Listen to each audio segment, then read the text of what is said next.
Chapitre 62. Mort de 5 fils de Jacob et du roi d'Édom.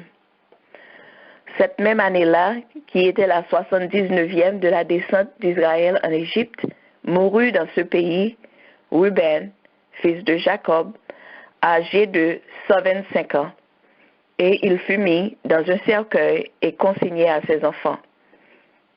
En l'an 80e, mourut son frère Dan, à l'âge de 124 ans. Lui aussi fut mis dans un cercueil et consigné à ses enfants. Et la même année mourut Hussam, roi d'Édom, et après lui régna Hadad, fils de Badad, pendant 35 ans. Et en l'an 88e, mourut en Égypte Issachar, fils de Jacob. Il avait 122 ans quand arriva le jour de sa mort, et il fut mis dans un cercueil et consigné à ses enfants. Et en l'an 82e, mourut son frère Aser, à l'âge de 123 ans, et il fut mis dans un cercueil en Égypte et consigné à ses enfants. L'an 83e mourut Gad, âgé de 125 ans, et il fut mis dans un cercueil et consigné à ses enfants. Origine de l'inimité héréditaire entre les deux nations, Madian et Moab.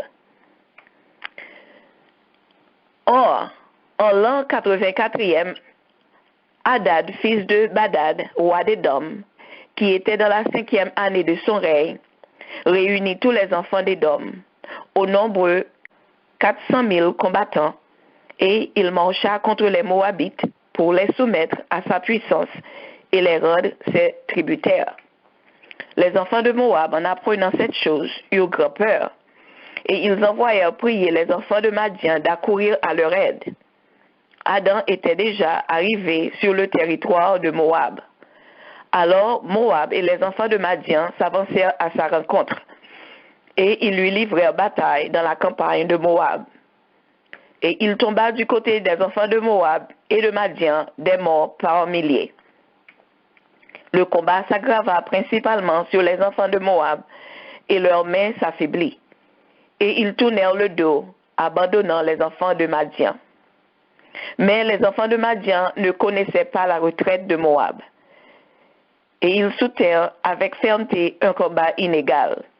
Et ils tombèrent devant Hadad, qui les tailla en pièces, et il n'échappa pas un seul homme des auxiliaires de Moab.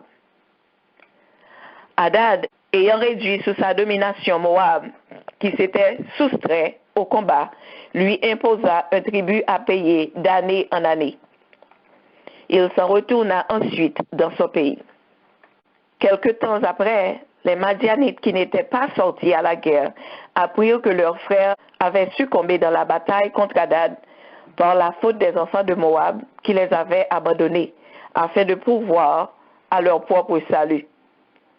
Alors les 5 princes de Madian et le peuple résolurent d'attaquer en armes Moab et de prendre la vengeance de leurs frères. Ils firent appel aux enfants de l'Orient, de même sang qu'eux, et tous les enfants de Sétura, leurs frères, vinrent se joindre à eux contre Moab. Quand les enfants de Moab apprirent cette chose, ils eurent grand peur. Et de leur côté, ils expédièrent une lettre à Hadad, fils de Badad, roi à Édom, lui disant: Viens nous aider à humilier les Madianites, qui se sont armés contre nous, pour venir, accompagnés de leurs frères de l'Orient, prendre de nous la vengeance des Madianites, qui sont tombés dans le combat que tu leur as livré.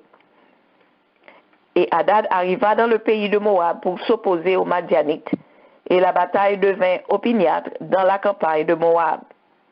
Et Hadad frappa avec le tranchant de l'épée les enfants de Madian et les enfants de l'Orient. Ceux qui échappèrent du fer du vainqueur prirent la fuite, mais Hadad les poursuivit jusqu'à leur pays, et en fit encore un grand carnage. Et Hadad, après avoir délivré Moab du danger qu'il avait menacé, s'en retourna dans le pays d'Édom.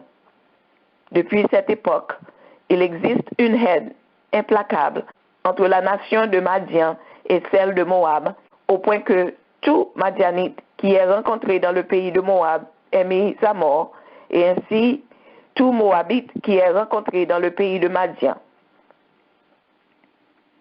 Mort de Juda, de Nephtali et de Lévi, nouvelle descente des Africains qui leur tournent à mal. En l'année 86e de la descente de Jacob en Égypte, mourut Juda, âgé de 129 ans. Et on l'embauma et on le mit dans un cercueil et il fut consigné à ses enfants. En l'année 89e, mourut Nephtali à l'âge de 132 ans et il fut enfermé dans un cercueil et consigné à ses enfants.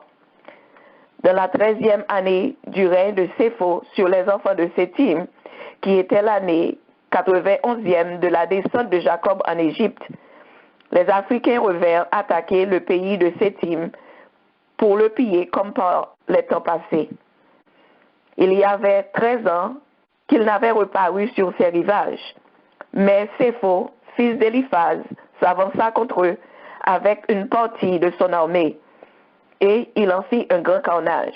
Les Africains fuirent devant Sépho, qui les poursuivit, et en tua encore un grand nombre jusqu'à la proximité d'Afrique.